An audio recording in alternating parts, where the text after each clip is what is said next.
አንዲት ልጅ ሰው በኮሜንት ስለሰደባት ራሷን አጠፋች ብሎ ሰው ነግሮኛል።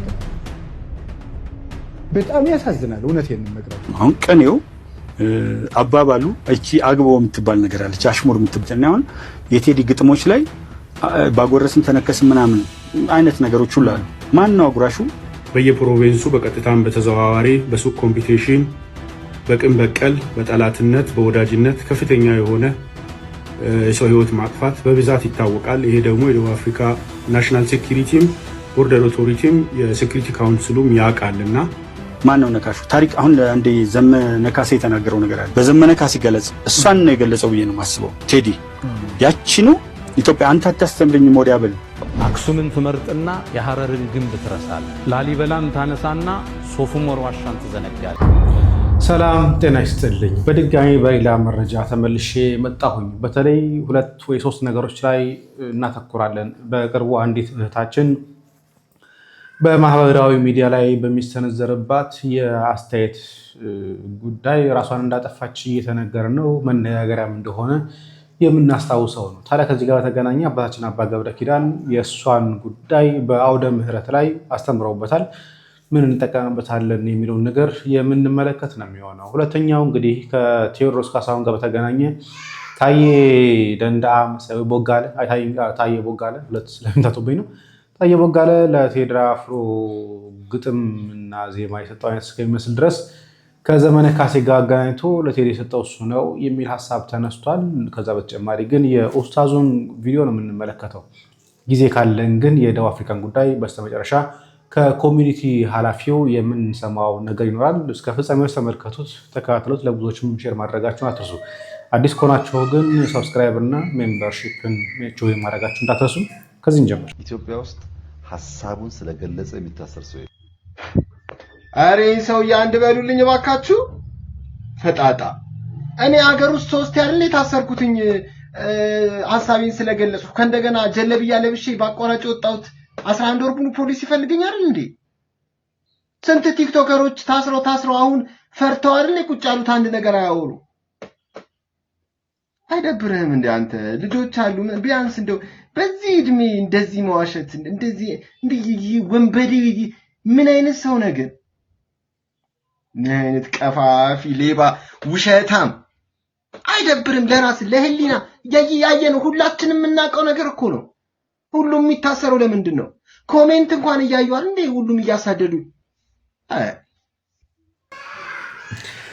ቲንክ የሰውየው ጋር እንዳር መሰለኝና አንድ ቀን ቡና ለጋብዘው መሰለኝ። ነገ እንደውም እሑድ ነው። ከሰማ እና ቲክቶክ ላይ ቴክስት ያደርግልኝ የምጋብዘው ይመስለኛል ቡና ለዚህ ሰውዬ። እውነት ነው አናስርም ይላል፣ ግን እኛም የሸሸነው ይሄን ነገር ነው። እሱም 1-2 ገፈቱን ቀምሷል። ከዛ በኋላ ነው እንግዲህ ወደ ስደት የሄደው። ለማንኛውም ወደ እህታችን ቦኒ ልምጣ። የእህታችን ነፍስ ይማርልን። በእርግጥ ከባድ ጉዳይ ቢሆንም የነፍስ ማጥፋት ጉዳይ፣ ራስን ማጥፋት ጉዳይ ሆኖ ግን ወደ አባታችን ልምጣ። አንዲት ልጅ ሰው በኮሜንት ስለሰደባት ራሷን አጠፋች ብሎ ሰው ነግሮኛል ትናንት። በጣም ያሳዝናል። እውነቴን ነው የምነግራችሁ። እንዴት ክቡር የእግዚአብሔርን ፍጥረት ሰድበን እንገላለን በእውነት ማለት ነው። አሁን እዚህ በኋላ ራሱ እኮ አንማርም። ይገርማችኋል እኮ ሄደን ሰውን ሽንቁር ማድረግ፣ ሰውን መውጋት፣ ሰውን ማድማት፣ ማመስገን ካልቻላችሁ ዝም በሉ። እኔ እግዚአብሔር ያውቃል፣ ያው እግዚአብሔር ምስክሬ ነው። ልጅቱ ምን ትሆን አላውቃትም፣ አሁንም አላውቃትም። የሚገባ ነገር የምትናገሩት ይሁን የማይገባ ነገር የምትናገሩት ትናንት ነው። ከዛ ከስልጠና ስንወጣ አንድ ወንድማችን ነው እንዲህ ብሎ ሞተች እኮ ብሎ ነገረኝ። ይሄ ምንድን ተምራችሁበታል? አሁን የልጅቱ ሞት አንደኛ ክፉ ቃል ቢነገረን መሞት የለብንም ወገኖች። ሰው የመሰለውን ነው የሚናገረው እኮ። ያሰበውን ይናገራል፣ የመሰለውን ይናገራል። እግዚአብሔር እስካለልን ድረስ ሰው የጣለውን እግዚአብሔር ያነሳዋል። ሰው የጠላውን ሁሉ እግዚአብሔር ያነሳል። እኔም ማየውን አንተ አታይም አይደል ያለው ቅዱስ ጴጥሮስን። ሰው የውጭ ኃጢአትን ያያል፣ እግዚአብሔር የልብ ጽድቅን ያያል፣ ይመለከታል። እና በህይወታችሁ ዘመን ከዚህ ልጅ ህይወት ተነስቼ የምነግራችሁ እኔ ሃይማኖቷም ምን ይሁን አላውቅም። ምነግራችሁ ግን ስለ ሰው አስተያየት ብላችሁ አትኑሩ። ስለ እግዚአብሔር ብላችሁ ኑሩ። ምክር ከሆነ ተቀበሉት። እንዲያውም አንድ ነገር በዚያው ሰው ሲናገራችሁ ምን ማሰብ እንደሚገባችሁ አንድ የቅዱስ ዮሐንስ አፈወርቅን 3 ንግግሮች ልንገራችሁ። ሰው ክፉ ቃል ሲነገራችሁ ደግሞ ነገም እናንተ እንዳትሞቱ ብዬ ነው። ሰው ክፉ ቃል ሲነገራችሁ ምንድነው ማሰብ ያለባችሁ? 3 ነገር ነው ማሰብ ያለባችሁ። ቅዱስ ዮሐንስ አፈወርቅ ዮሐንስ ወንጌልን ሲተረጉም የተናገረው ነው። አንደኛው ያለብህን ስህተት ከሆነ የሚናገርህ አትጥላው፣ መስታወት ሆነዋልና ነው። አትጥላው፣ ሂድና አስተካክል። መስታወት አሁን እዚህ ላይ እንደው አንዳንድ ጊዜ እንደው እስቲ ገብስ ቆሎ በልተን በተልባ ወጥ በልተን ጥርሳችን ላይ ልጥፍ ብሎ ገብሱ መስታወት ስናይ እንደው ገብሱ ጥርሳችን ላይ ብታዩት አፈር ያባህንት መስታወት እንደው ብለ ተሰብሩታላችሁ? አሰብሩትም እንዴ? ታነሳላችሁ ጉድፋችሁን ማለት ነው። ክፉ ቃል የሚናገርህን ሰው ልክ እንደዚያ መስታወት ይኸው በቃ ቀለል አድርገህ እንደዚያ መስታወት ጉድፍህን አንሳ እንጂ ወደ ውስጥ ወስደህ አትጎዳበት፣ አታምሰልስለው፣ ራስህን ይበት። አንዱ እሱ ነው። ሁለተኛ ደግሞ እያለህ የለህም የሚል ከሆነ ደግሞ ስቀተው። ለምሳሌ ይላል ቅዱስ ዮሐንስ አፈወርቅ ዕውቀት እያለህ ደንቆሮ ካልክ ካለ ሳቅበት ነው። ያለህን ነገር የለህም ብሎ ከሆነ የሚሰድብህ ደግሞ ስቀህበት ሂድ። ምንድነው ይላል? ለምሳሌ አንድ ድሃ መጥቶ ይላል ቅዱስ ዮሐንስ አፈወርቅ አንድ ድሃ መጥቶ አንዱን ባለጸጋ አንተ እኮ የዕለት ራት የሌለም ድሃ ነህ ቢለው ሀብቴን አታውቅ አይደል ብሎት ነው የሚሄደው ወይስ ይናደዳል ነው? አንድ ባለጸጋ ነበሩ፣ ስማቸውን አልጠቅስም እና የሆኑ ሰዎች ተሰብስበው እንደወሰው ልጅ ያወጡ ይሆን አላቸው። እኔም አውቃቸዋለሁ እና ሰው ልጅ ያወጡ ይሆን ሲሏቸው ምን ቢሉ ጥሩ ነው? እገሌ የማን ልጅ ሆነና የትኛውን ነው እንደዛ የሚሉት? አንዱን ሀብታም ልጃቸውን አለ የተባለውን ማለት ነው። ሰው ልጅ ያወጡ ይሆን ብሏቸዋል። እገሌ የማን ልጅ ሆነና። ስለዚህ አልከፋቸውም ማለት ነው አለኝ ብለው ስለሚያስቡ። ስለዚህ አንድ ሰው ያላችሁ ነገር አንተ ደንቆሮ፣ አንተ ደደብ ምን ያናድዳችኋል ታዲያ? ያለህን ዕውቀት ራስህ ታውቀው የለ እንዴ? ኧረ እባክህ ከፈለክና ወረቀቴና ላሳየህ ማስተርስ የት እንደተመረኩ ምን አለፋ። በተግባር ይገለጣል። ሶስተኛ በተፈጥሮ እየሰደበ ከሆነ ጸልይለት። ምክንያቱሳ ወንድሙን ደንቆሮ ብሎ የሚሰድብ በገሃነም ይፈረድበታል ይላል። ተፈጥሯዊ ጉዳዩን አንተ ዕውር፣ አንተ ደርጋማ፣ አንተ አንካሳ፣ አንተ ምናምንቴ ብሎ የተፈጥሮ ስጦታውን አንስቶ የሚሳደብ ሰው በየት ይፈረድበታል? በገሃነም። ስለዚህ በገሃነም የሚፈረድበትን ስራ እየሰራ ስለሆነ ወይኔ ወንድሜ እኔን ሰድቦ ገሃነም ሊገባ ነው ብለህ ጸልይለት ነው ያለው ቅዱስ ዮሐንስ አፈወርቅ። የመጨረሻ ግን ክርስቶስ እንደተሰደበ አስብ። ክርስቶስ ተሰድቦ እኔ የተሰደብኩ ብላችሁ ለምንድን ነው ሌሊት ተቀን እረፍት የምትነሳችሁ? ውሃ መጠጣት የሚያቅታችሁ? እራት አልበላችሁም? ለምንድን ነው? ጌታዬ ተሰድቧል ብላችሁ ተጽናኑ። ስለዚህ እንደዚህ ያልላችሁ ፈልጌ ነው። በአንጻሩ ግን ደግሞ ሰውን በቃል በጦር ከገደለ በቃል የወጋ ይበልጣል። ሰውን እግዚአብሔር ያሳያችሁ። በጦር እኮ አንድን ሰው ወግቶት ቢሄድ ሮጠን እንነቅለዋለን። በቃል ከወጋው ግን የታግንተን እንነቅለዋለን። ያን ውስጥ ነው የሚገባው ቃሉ፣ አይምሮ ውስጥ ነው የሚተከለው። እና በቃላችን ነፍስ ከመግደል እግዚአብሔር ያድነን። አፋችሁን ከርክሙ በሞት ያፈርሰዋል። እንዲያውም ልንገራችሁ፣ ስንመጻደቅ እኛ የምንፈርድባቸው ወንበዴዎች ቀድመውን መንግስተ ሰማያት ሊገቡ ይችላሉ። እኛ የምንሰድባቸው ይሄ ገሌሌ እንዲህ ያለ ነው የምንላቸው። ጸልዩለት። አረጋዊ መንፈሳዊም ብሏል ለመሪከ ፈያታዊ ወዘማዊ በል በአይቲ አምር ለማይቀድመን በውስተ ገነት ከመፈያታዊ ዘየማን። ሌባ ወንበዴ ብታይ ይሄ ሰውዬ ዘማዊ ብታይ ይሄ ሰውዬ እኔን ቀድሞኝ መንግስተ ሰማያት ይገባ እንደው ምን አውቃለሁ እያልክ ለፍ። እንደ ፈያታዊ ዘየማን ቀድሞኝ ይገባ እንደው ምን አውቃለሁ እያልክ ለፍ እንጂ አቤቴ ዘፋኝ፣ አቤቴ ሌባ፣ አቤቴ ዘማዊ አቤቴ ሰካራም አትበል። አንተን ይቀድምህ እንደሆነ አታውቅም ነው። ቅዱስ ኤፍሬም ለአባታችን አባ ገብረ ኪዳን እግዚአብሔር አምላካችን ረጅም ዕድሜ ከጤና ጋር ይስጥልን። በተለይ ሶሻል ሚዲያ በነገራችን ላይ ሁሉም ሰው እናንተ ፖዚቲቭ ነገር ስለተናገራችሁ መልካም ነገር ስላቀረባችሁ ሰው በመልካም ነገር ይቀበልኛል ብሎ ማሰብ ከባድ ነው። ማህበራዊ ሚዲያ ሁሉም አይነት ሰው ያለበት ነው። ጨዋም ሰው እንዳለ የተማረው ሰው እንዳለ ሁሉ ዘላን ክፍታፍም ደግሞ አለ። ለዛ ነው በተለይ ማህበራዊ ሚዲያ የሚሰሩ ሰዎች ከቻሉ ኮሜንት እንደሚኖር አውቀው መተው አለማንበብ ወይ ደግሞ ሴሌክቲቭ የሆኑ ወርዶችን ከማህበራዊ ሚዲያ ማጥፋት ይቻላል። በነገራችን ላይ የኔ ዩቲዩብ ላይ የከለከልኳቸው ቃላቶች የስድብ ቃላቶች አሉ። እነሱ ስድብ ቃላቶች ቢጻፉ ራሱ ብሎክ ያደርገዋል ወይ ደግሞ ራሱ ያንን ነገር ጽሁፍ እንዳይታይ ያደርገዋል። ለዛ ነው አንዳንድ ሰዎች መጥፎ ጽሁፍ ጽፈው ለምንድነው ኮሜንት የምደልተው ይላሉ። እኔ ኮሜንት አልደልትም። ራሱ ዩቲዩብ በራሱ ጊዜ ሴሌክት አድርጎ ያስቀረዋል ወይ ደግሞ ያጠፋዋል። ምክንያቱም እኔ ብቻ ሳይሆን ማነበው ሌሎች የሚያነቡ ሰዎች በዛ ኮሜንት ጉዳይ ላይ ሲሰዳደቡ ስለሚውል አልጎሪዝም ሊጠቅም ይችላል፣ ግን ለሰው ህሊና ስለማይጠቅም ራሱ ብሎክ እንዲያደርገው ነግሬዋለሁ። ስለዚህ ብሎክ ያደርገዋል። ብዙ መጨቃጨቅ ምን ስለው አይገባ። ግን ኮሜንት ሃንድል ማድረግ ማይችል ሰው ብዙ ጊዜ እመክረዋለሁ፣ ሶሻል ሚዲያ ላይ ባይከፍት እመክራለሁ። ብዙ ጊዜ ከባለቤቴ ጋር እንደምንናገረው እሱ ኮሜንት ያለሽ ወይ ሰው መጥቶ ሊሰድብሽ ይችላል። ለምሳሌ የኔ ባለቤት ፎቶ ብዙ ጊዜ አልለቀውም፣ ምክንያቱም እኔ ጋር ሲጣሉ የባለቤቴን ፎቶ ከፈለጉ ሊዘቀዝቁት ይችላሉ፣ የልጆቼን ፎቶ ከፈለጉ ሊዘቀዝቁት ይችላሉ። ይሄ ምንም አይነት ጥቅም የለውም። ምክንያቱም ይሄንን ነገር ሃንድል ማድረግ ማይችል ሰው ቢቀርበት ነው የሚሻለው። ስለዚህ መተው፣ ወደዚህ ነገር ሪስኮች አለመግባት እና የቦኒ ጉዳይ ሌሎችም ሰዎች እያነሱ ነበር። ስድብ ብቻ አይደለም ሌላም ችግር እንዳለ ይታያል እንጂ በጣም ጎበዝ ነች፣ ለስድብ የምትሸነፍ አይደለችም እያሉ ጭምር ሀሳብ ሰጡ ነበርና እናንተ ምን ትላላችሁ? ምን ታስባላችሁ? ወደ ታዬ ልምጣ። ታዬ ቦጋለ ቅኔው አባባሉ እቺ አግቦ የምትባል ነገር አለች፣ አሽሙር የምትባል አሁን የቴዲ ግጥሞች ላይ ባጎረስን ተነከስ ምናምን አይነት ነገሮች ሁሉ አሉ። ማን ነው አጉራሹ? ማን ነው ነካሹ? ታሪክ አሁን አንዴ ዘመነ ካሴ የተናገረው ነገር አለ። ፕሮፌሰር ብርሃኑ ነጋ አባይን ተሻግረው ሄደው ባህር ዳር ላይ ንግግር አደረጉ። ወጣ ዘመነ ካሴ እኔ በላይ ዘለቀን ልጅ ማን ነው ደፍሮ አባይን ተሻግሮ ታሪክ የሚያስተምረኝ አለና ዘረፋል። አይተነዋል ንግግሩን። እኔ ደግሞ ወዲያውኑ ምን መለስኩኝ?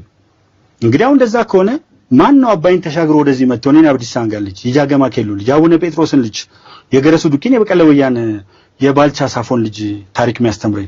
ታሪክ ምን ሆነ ማለት ነው? በደም ሆነ። በዘመነ ካሴ ገለጽ እሷን ነው የገለጸው ብዬ ነው የማስበው። ቴዲ ያቺኑ ኢትዮጵያ አንተ አታስተምረኝም ወዲያ በል ታሪኬን ማን ነው ታሪክ የሚያስተምረው? መሐልና ዳር ብሎ ሲገልጽ በፖለቲካም ብንሄድ እነማን መሐል ሆኖ እነማን ዳር ተገፉ የሚል ጥያቄ ያስነሳል። ከጂኦግራፊክ ሎኬሽን አንፃር ብንሄድ እነማን ዳር ተገፉ እነማን መሐከል መሆን አለባቸው? ለእነማን ነው መሐከሉ የተፈቀደው? ለምሳሌ 4 ኪሎ ፒያሳ ካዛንቺስ ሲነሳ ሁሉም ሰው ነው የተነሳው።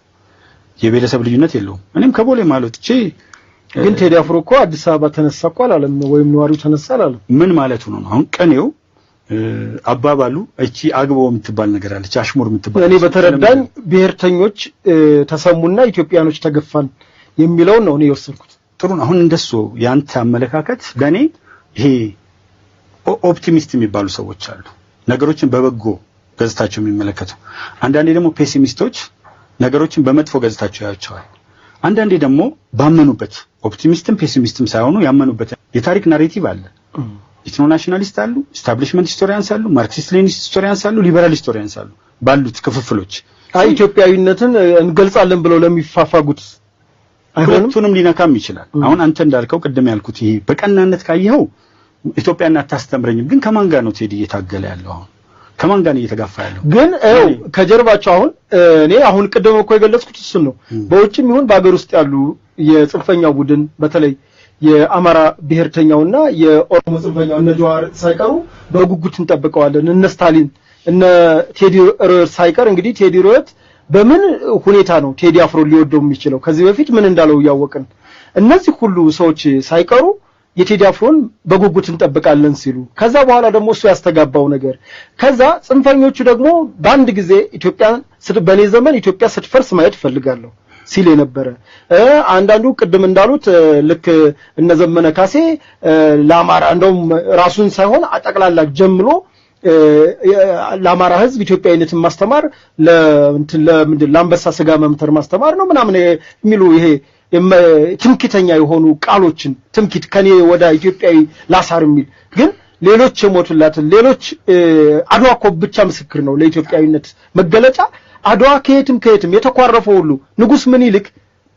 አጼ ምኒልክ አጼ ናቸው የዛኔ አጼ ምኒልክ ክተት ብለው ጠርተው ይዘው ሲሄዱ ሆ ብሎ ከየስፍራው ሲመጣ እኮ ያኮረፈ እኮ ሳይኖር ቀርቶ አይደለም በአገሩ ጉዳይ ነው ሆ ብሎ ሄዱ ይሄን ደግሞ ክቡር ጠቅላይ ሚኒስትርም ተደጋጋሚ የሚገልጹት ነገር ነውና አሁን ኢትዮጵያዊነቴን አታስተምረኝም ያሉት አካሎችን ለነሱ አይሆንም ወይ መልሱ አሁን እኔ ኢትዮጵያዊነትን ቴዲ አፍሮ ቢናገር ቢያቀነቅን እኔ ራሴ ነው ወክላለሁ መምርታዬን መወከል እችላለሁ እኔ መምርታዬ አንድም ቀን የዚህ ብሔር የዛ ብሔር እንደው ከመጠቃት አንፃር ምክንያቱም ቅድም እንደገለጹት አሁን ያለንበት የብሔር ፖለቲካ ስለሆነ የሆነም አላደገም እንጂ ሃይማኖታዊም እያቆጠቆጠ ነው ሃይማኖታዊ ብሔርተኝነትም እያቆጠቆጠ ነው እሱ ባለበት ሁኔታ እንዲህ ነኝ ቢባል ምንም ችግር የለው ነገር ግን መምርታዬ ስለ ኢትዮጵያዊነት አታስተምረኝም ቢል ያምርበታል መምርታዬ ቴድሮስ ቢል ያምርበታል እኔ ራሴ ብል ያምርብኛል ምክንያቱም አንድም ቀን ይሄ ማህበረሰብ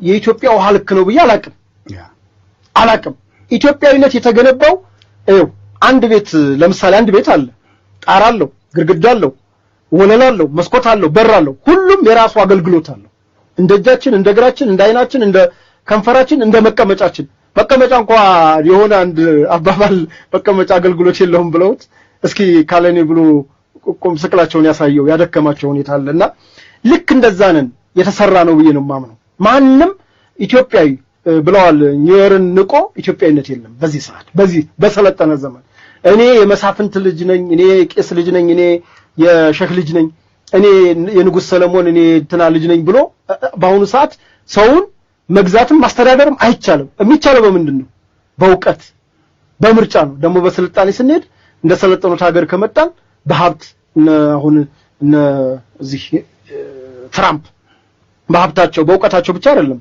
ምዕራባውያኖች መስፈርቱን እንደ ሀገሮቹ መስፈርት ይለያያል በሰለጠነው ዓለም አሁን ኢትዮጵያዊነቴን አታስተምረኝም ሲል ለኔ የምረዳው ብሔርተኞች ትላንት ትፍረስ ሲሏት የነበረው ትላንት ትሙስ ሲሏት የነበረውን ኢትዮጵያ ዛሬ በምን ወደዋን ነው ቴዲ ኢትዮጵያዊነት መገለጫ ነው የነሱ ፖለቲካ ማቋቋሚያ አድርገው ሲያመጡት አንድ ዘፈኑን ሲወጣ እንደገና ያም ዘፈን ሳይገልጻቸው ነው እሱ ያስተጋቡት ያለው እና ለኔ ኢትዮጵያዊነት አታስተምረኝም ያለው ብሔርተኞች ነው ለኔ ድንኳንም ደኩኖ አልቅሶ ያለው ከንጋቱ 11 ሰዓት ነው ብሏል ቴዲ ለምንድነው ማናየው ጀንበር የሚለው የመጀመሪያው ትራክ እኮ ኢትዮጵያ ተነሳ ተራመድን እኮ ይላል እሺ ቴዲ እኮ የንጉሱ ብቻ አርናቂ ያለ መሆኑን የሚታየው ከአንዳንዴ ከመልካሙ መውሰድ አለብን መንገ የሚነሱበት አለ እንግዲህ ኃይለ ማርያም በትምርት በአረንጓዴ ሽፋን በነገራችን ላይ ወያኔ አረንጓዴ ሽፋን ያንን ሁሉ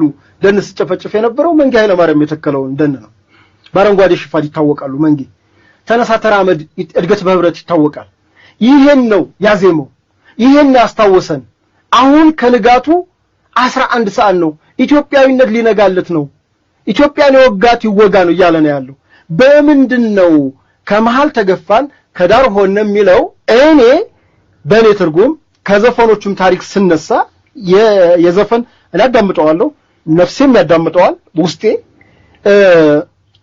እያለ ያለው ቴዲ አፍሮ ብሔርተኞቹ እኔ ተገፍቻለሁ ብለው አምኑ መምር ኢትዮጵያዊ በመሆኔ እኔ ተገፍቻለሁ ለምሳሌ ኢትዮጵያን ለማዳን በህርኩበት ልክ ብሔርተኞቹ በተከበሩበት ልክ አልተከበርኩም እኔ ይገልጸኛል ዘፈኑ ኢትዮጵያዊ ስለሆንኩ ተገፍቻለሁ አማራ ክልል ገፍቶኛል ለምሳሌ አማራ ክልል ፖለቲካ ይፈልገኝ ስለዚህ ቴዲ የዘፈነው ለኔ ነው ብዬ እኔ ተቀበያለሁ እና እኔ ወሰርኩት ይሄ ነው እና መምህር በምን አታያይ በምን ሁኔታ ጠሉት የእርሶን መልከታ ነው ነፃ ሐሳብ ነው ነፃ ሚዲያ ነው እኔ ደስ ይለኛል አንደኛ መጨረሻ ላይ ግባችን ምንድነው እኔ እና አንተ ውይይት መጨረሻ የሚያሳርገው መነሻችንን መድረሻችንን ኢትዮጵያ ናት በዚህ ኢትዮጵያ ላይ ምን አይነት ኢትዮጵያ ነው ምን መከተል ያለብን ስንል ኢትዮጵያ ሁሉንም ብሔረሰብ የምትወክል ዲፋታውንም ጫምባላላውን ሁሉንም የምትወክል ምን ሃይማኖትም ስንል ሁሉንም እኩል የምታጎላ በዚሁ ዘፈንም ስንዘፍን የተለያየ አይነት ነገር ስናደርግ ናትባሮ ብለን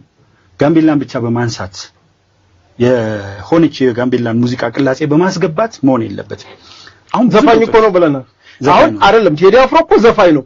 ናት ባሮ ብሎን ሊዘፍን ይችላል እንጂ ባሮን ሊገድብልን አይችልም። መገደብ የመንግስት ድርሻ ነው። ሁለት ነገር አሁን ቀደምም ተናግሬያለሁ። ሁለት ነገር አለ። አንደኛው በጣም ታዋቂ ስፖርት ሰዎች ክርስቲያኖ ሮናልዶ መውሰድ እንችላለን።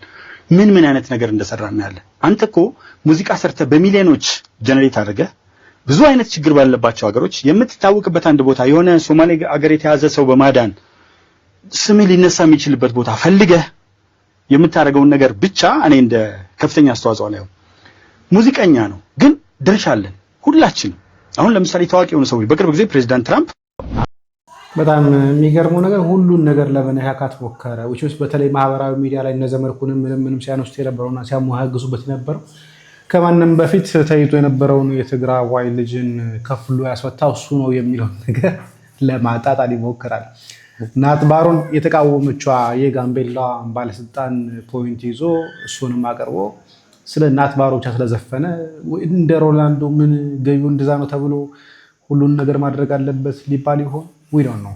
ግን አንዳንድ ጥበብ ወይ ደግሞ ዘፈን ግጥሙን እንደፈለገ ለመተርጎም ምቹ ነው።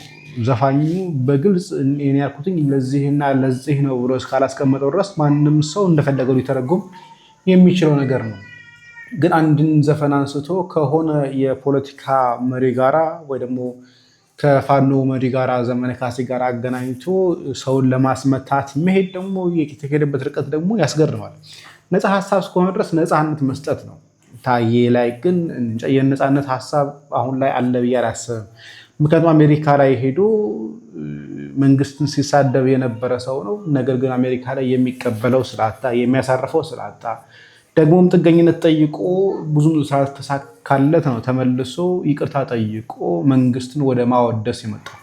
መንግስትን ግን አጥብቆ የሚጠላ የነበረ ሰው ተመልሶ ግን አሜሪካ ላይ ማረፊያውን ሲያጣ ቃል የገቡለትን ታማኝ በየነ አልሆነላቸው ሲል እንዳሰቡት አልሳካላቸውና ሲልና ገለል ሲያደርጉት የጠሩትንም ሰልፎች የጠሩትንም ሚቲንጎች እንደፈለጉት አልሳካላቸው ሲል ነው እንግዲህ ተመልሶ መንግስትን ይቅርታ ጠይቆ አሁን የመንግስትን ጫማ እየላሰ ያለው ለመንግስት ቃል አቀባይ ይሆን ያለው። አሁንም ቢሆን ግን ያን ያህል በመንግስት ደረጃ ተቀባይነት ያገኘ ሰው አይመስለኝም። ነገር ግን ትልቅ ሰው ሲወርድ ግን በጣም ያሳዝናል። ወደ ያሲን ኑሩ ልመጣ ነው። ሌላ ሐሳብም አንስቷል በዚሁ መድረክ ላይ ሲያስተምር። አክሱምን ትመርጥና የሐረርን ግንብ ትረሳል። ላሊበላን ታነሳና ሶፉመር ዋሻን ትዘነጋለ። ሶፉመር ዋሻ በዓለም ዩኔስኮ የተመዘገበ ትልቅ ታሪካችን ግን ሶፉመር አህመድ ስለሚባሉ የታሪክ ክፍል ታረጋቸው አልፈልግም። በነገራችን ላይ ሶፉመር ዋሻ ጋር በተገናኘ ትክክለኛ ታሪኩ የአቡነ አኖሪዎስ በዓት የነበረ ቦታ ነው። በሆነ ጊዜ የሙስሊም ኃይሎች ከወሰዱት በኋላ የአቡነ አኖሪዎስ ታሪክ ተረስቶ ወደ እስልምና ተቀየረ። ስለዚህ መነሻው የሐሰት ስለሆነ ቦታው የእስልምና ስላልነበረ ብዙም ላደንቀው አልችልም። ምክንያቱም የቤተ ክርስቲያን ይዞታ የነበረ የበዓት የነበረ የአቡነ አኖሪዎስ በዓት ማረፊያ የነበረ ቦታ ስለሆነ ሙስሊሞች ዲስከቨር እንዳደረጉት ወይ ደግሞ ሙስሊሞች እንዳስፋፉት ወይ ደግሞ ሙስሊሞች ያንን ቦታ እንዳደረጉት ብሎ ማሰብ ነውርም ታሪክ ማለወቅ ነው ብዬ አስባለሁ። የሆነ ሆኖ ግን ሚኒሊክ ብለህ ታገዝፈውና ኢማም አህመድ ሲመጣ ደግሞ ግራኝ የሚል ታፔላ ተሰጠዋል። የሚኒሊክ ስራና የግራኝ አህመድ ስራ የሚወዳደር ነው ወይ የሚለውን ነገር ማየት ጥሩ ነው ብዬ አስባለሁ። ሚኒሊክ በጣም የሚወደስበት ምክንያት አንደኛው ኢትዮጵያን ለቀኝ ግዛት እንዳትሰጥ ያደረገ በአድዋ ጦርነት ላይ በሱ መሪነት ኢትዮጵያ ድል አድርጋ የነፃነቷን ከቀኝ ግዛት የተላቀቀችበትን ሳይሆን ድል ያደረገችበትን ቪክቶሪ ዴይ እንድታከብር ምክንያት የሆነ ሀገርን ወደ አንድነት ያመጣ እንጂ እየዞረ መስጊዶችን ሲያቃጥል ሲያፈርስ የነበረ አይደለም። ስለዚህ ሚኒሊክ የሚነሳበትን ሐሳብ ከግራኝ ጋር ልናነሳው አንችልም። ግራኝ በነበረበት ወይ ደግሞ በተነሳበት የ15 ዓመታት ጊዜ ውስጥ ያደረገው ብዙ ሺህ አብያተ ክርስቲያናትን ማቃጠል፣ አባቶችን ማረድ፣ እናቶችን መግደል፣ ማቃጠል፣ አብያተ ክርስቲያናትን ማፈራረስ ነው የያዘው። የተወሰኑ ቦታዎች ላይ ስላልደረሰባቸው ሳያፈርሳቸው ቀርቷል። የሆነው ይሄ ነው። ስለዚህ አንድን ሀገር ሲያፈርስ ከቱርክ መሳሪያ ተቀብሎ እንደፈለገ ሲያደርጋት የነበረ ሲገላት፣ ሲያወድማት፣ ሲያቃጥላት የነበረን ሰው ከሚኒሊክን ከቀኝ ግዛት ነፃ ያደረጋት እንዳትገዛ ያደረጋትን የኢትዮጵያ ማህበረሰብ አንድ አስተባብሮ ሄዶ ድል ያደረገን አካል ማነጻጸር በራሱ ያለመማር ውጤት ወይ ደግሞ የጨለምተኝነት ውጤት ነው ያስባለሁ። በዚህ መልኩ ሀገራት እየተዘለለ እየተመረጠ የተወሰኑ ሰዎች ብቻ የሚታወሱበት ሌሎች የተደፈቁበት ሀገር መሰረት። ይሄ የታሪክ ትርክትና አስተሳሰብ ነው ዛሬ አክሱም ላይ ያሉ ወንድሞቻችንን መከራያ። በነገራችን ላይ አንዱ አካል የሚወሳበት አንዱ አካል የሚወደስበት ምክንያት አለው። በሰራው ስራ በነበረው ኑሮ ነው። ለምሳሌ ግራኝ አህመድ ይወሳል። የሚወሳው ግን በመልካም አይደለም፣ ባደረገው መጥፎ ስራ ነው። ቤተክርስቲያን ላይ ባደረሰው፣ ህዝቡ ላይ ባደረሰው ጠባሳ ነው የሚነሳው። መልካም ስራ ሰርቶ ቢሆን ኑሮ ልናወድሰው እንችል ነበር። ምክንያቱም ብዙ በቤተክርስቲያን ላይ የተነሱ አሉ። እነ ዮዲት ጉዲት እኮ ይነሳሉ። የሚነሱት ግን በመልካም ስራቸው አይደለም። አብያተ ክርስቲያናትን በማቃጠልና ክፉ ስራ ሲሰሩ እንደነበር ነው የምናወሳው። ሰው መልካም ከሰራ በመልካም ስራ ይነሳል፣ መጥፎ ከሰራ በመጥፎ ስራው ይነሳል። ነገር ግን ምንም ሳይሰራ ዝም ብሎ ተወልዶ አድጎ የሞተ ሰው ምን ተብሎ ሊነሳ እንደሚችል ግን ብዙ ጊዜ አይገባኝም። በላቸው ያሉ ሙስሊሞች እዛው ተወልደው ቋንቋቸው እዛው እትብታቸው እዛው ተከብረው ዛሬ ለመቀበር 30 እና 50 ኪሎ ሜትር ከከተማዋ መውጣት ይጠበቅባቸው። ይሄ ትርክ ይሄን አስተሳሰብ ፈጥሮ አለፈ።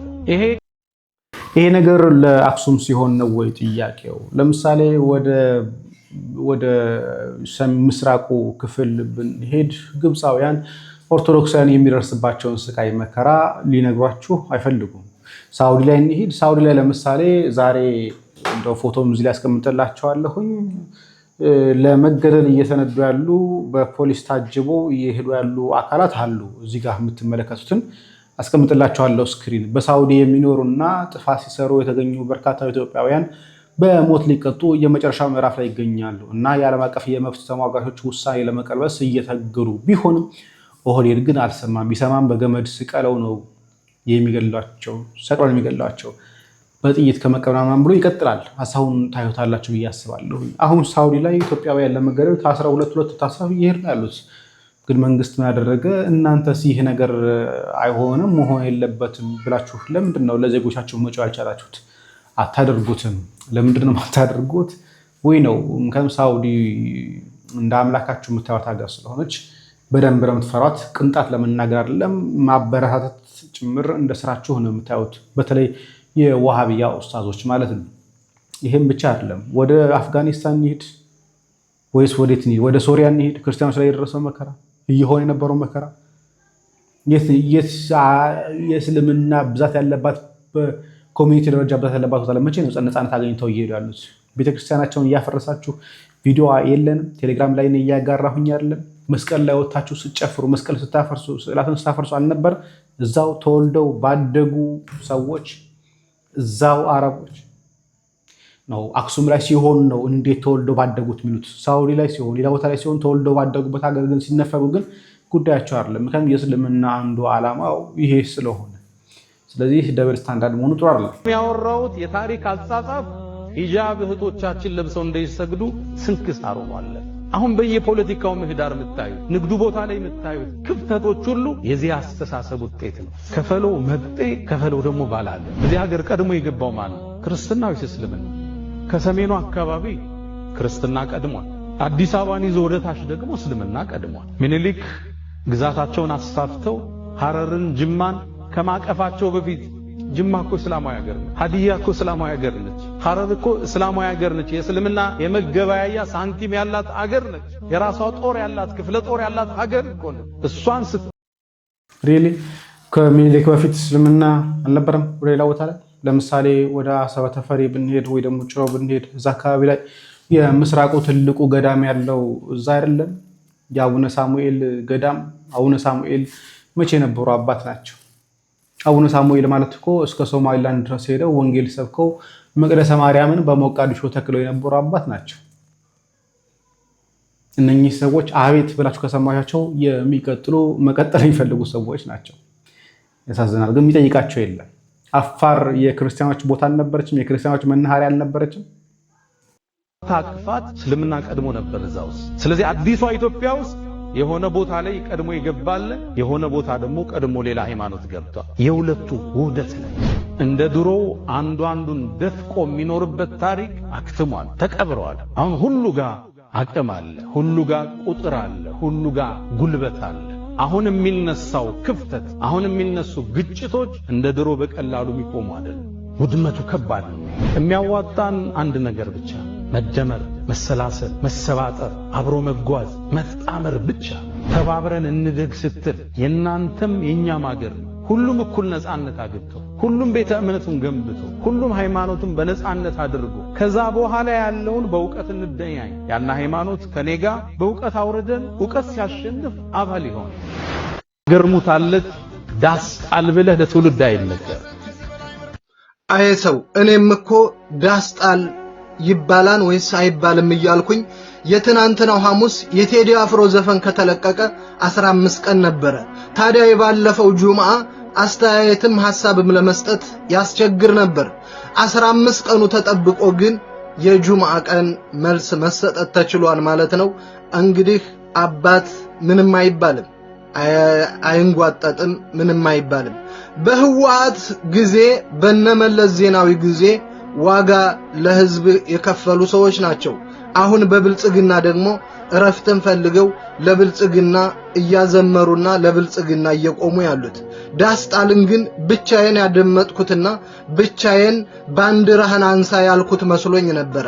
ለካ እነሱም በደንብ ሰምተውታል የብልጽግና ሰዎች። እንግዲህ አባት ክፉ ማለት አይቻልምና ቆጠብ ብዬ ራሴን ገድቤ ነው። አባትን እንዳትሳደቡ የአማራ ልጆች በተለይ አባት ነው። የእምነትም አባት የራስም አባት አይንጓጠጥም። ቴዲ አፍሮ ግን እድሜና ጤና ይስጥህ። በእኔ አስተያየት ግን ዳስጣል ትክክል ነው። ምሽግህን ስራ። ህዝብህን የሚበትንና ሀገርን የሚበትን ግለሰቦች ሲመጡ ሀገርን ለማዳን ዳስ መጣል አለበት፣ ምሽግ መሰራት አለበት። ተፋልመህ ሀገርህን ተድናለህ። ዳግማዊ ምኒልክ ትሆናለህ። እያንዳንድህ ወጣቱ ዳስ መጣል አለበት፣ ምሽጉን መስራት አለበት፣ ባንዲራውን መነሳት አለበት እላለሁኝ። የራሴን አስተያየት እኔም መልስ ሰጥቼበታለሁ። እነሱ መልስ ሲሰጡ በአለመሳደብ፣ ቴዲ አፍሮ ግን እድሜና ጤና ይስጥህ። ባክብሮት ባለመሳደብ እንደዚህ ሐሳባችሁን ስጡ። አባትን እንዳትሳደቡ አደራ። እንግዲህ ይሄ ወንድማችን ሙስሊም ነው። በቃ ሐቁን ያስቀመጠው የተናገሩም ነገር ትክክል። ነገር ግን እነኚህ ሰዎች ቁጭ ብለው የኛ የሚያዋጣን መደመር ነው እያሉ የብልጽግናን ጉዳይ በመስጂዶቻቸው መሃል ላይ ተገኝተው ይሰብካሉ።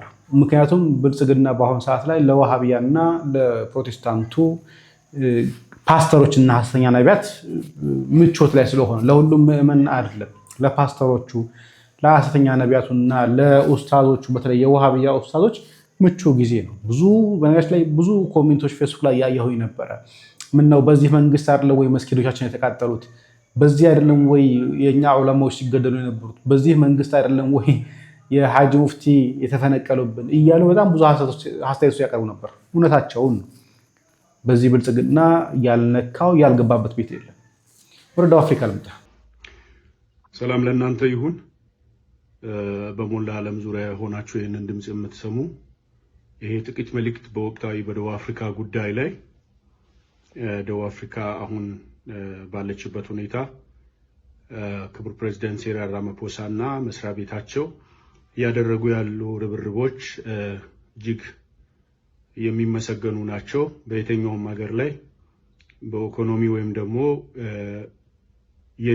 በኔ ሀገር በምትሉት ከተራባችሁና ወይ የሥራ እድል ካጣችሁ የሚሰማ ስሜት ነውና ያን ስሜት መጤጠል እንዲሆን ፖለቲካ አራማጆች አጀንዳ ሰጥተው ልክ በእኛም ሀገር ላይ በተራባ ህዝብና በተቸገረ ህዝብ የወንበር ጥመኞች አጀንዳ እንደሚሰጡ የዚህ አጀንዳ የሆኑ አካላት በግሩፕ ተደራጅተው በሚያደርሱ ጥቃት ንብረት፣ ህይወት፣ ሌሎች አካላት የተጎዱ የወደሙ በውሌ ነው ተብሎ በማይታወቅ የተጎዱ ቢኖሩም በአገሪቱ ላይ አሁን ያለውን ወቅታዊ ሁኔታ የማረጋጋት ሂደት በደቡብ አፍሪካ ባሉ መንግስታት ርብርብ እየተደረገ ነው።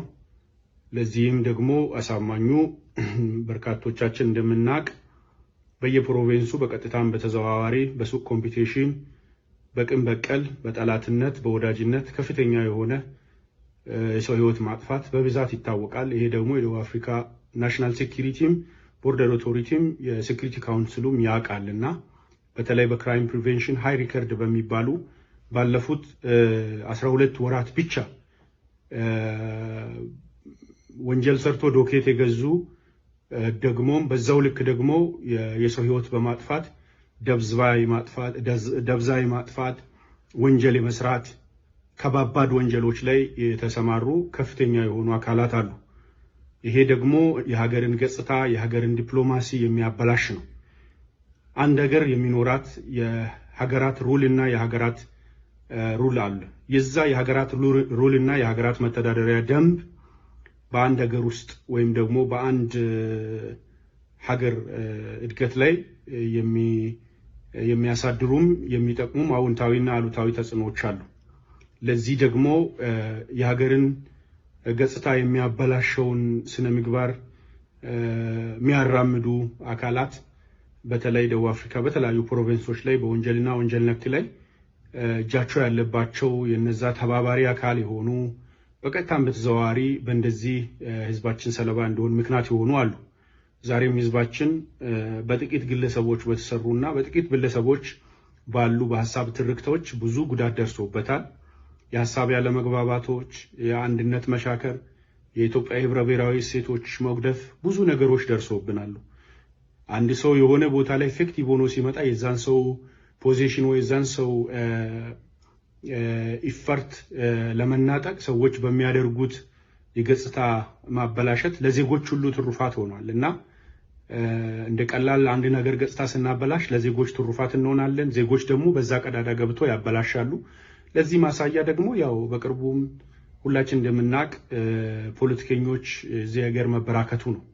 ሚዲያ መጠቀም የማያውቁ ፖለቲከኞች መበራከታቸው ነውና ጉዳዮችን ግጭቶችን ለማረጋጋት ነው ብለን አላስፈላጊ የሆኑ ሪሶርሶችን ሞባላይዝ ስናረግ የዚህን ያህል ሞባላይዝ ሪሶርስ ለአመጽ መሰብሰብ የሚችሉ ሰዎች ለሀገር ኮንትሪቢዩት የሚያደርጉ ሀብት ምንድነው በሚል በርካቶች እና ኢከሌ ያገኙትን የሚለው ነው። ለምሳሌ ግጭት ሲፈጠር ግጭት ያረጋጋል ተብለን የሆነ ሳምበዲ ፊት ለፊት ፍት ስል ለዛ አካል ገንዘብ ሰብስበን እንሰጣለን። በዛ ገንዘብ ራሱን አደራጅቶ ራሱን ቢውልድ አድርገው ሌሎችን ወደ መቀስቀስ ሂደት ነው ይሄዳ።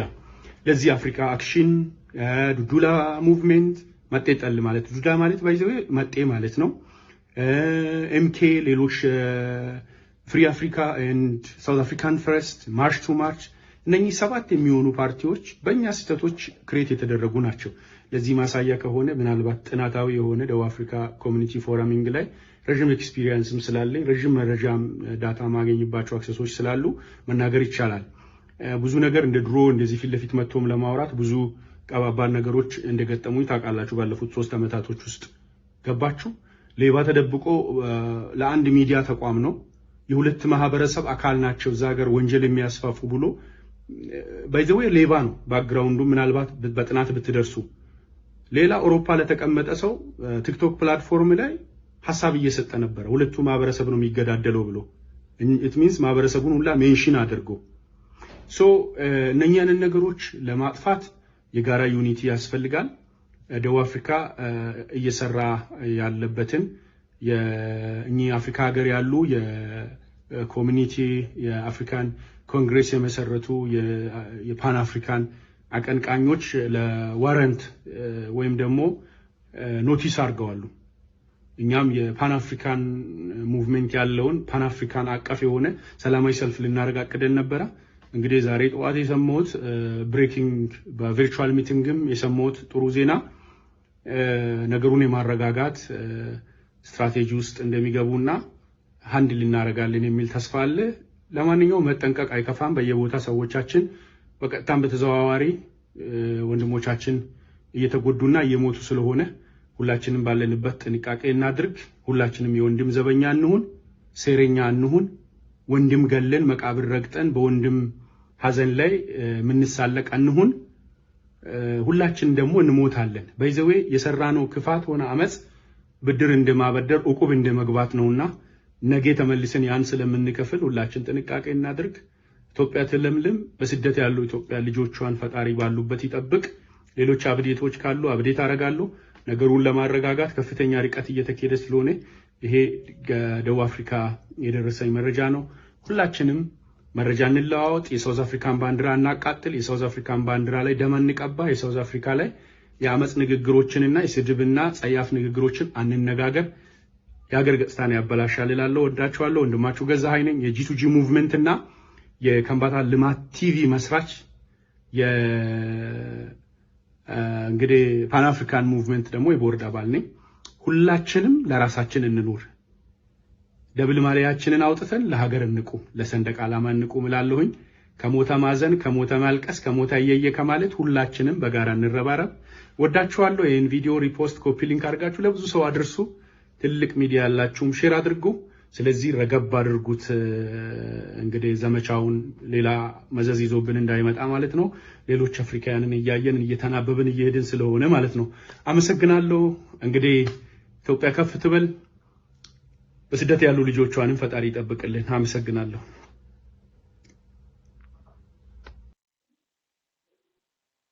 በተለያየ ቦታ ላይ ማለት ይቻላል እንግዲህ ሁላችንም የዚህ መንስኤ ምንድነው የሚለውን ብናጤን ደስ ይለኛል። በየእምነታችን ፕሮቴስታንት፣ ኡስጣስ፣ ዋቄ ፈታ ሁሉም በየእምነቱ ይህንን ጉዳይ ቢመረምር የተሻለ ነው እላለሁ። አመሰግናለሁ። እንግዲህ በተለይ በስደት ያለን ሰዎች እናውቀዋለን። ምን የሆነ ነገር ኮሽ ባለ ቁጥር መግቢያ እንደሚጠፋ የምንረዳው ነገር ነው።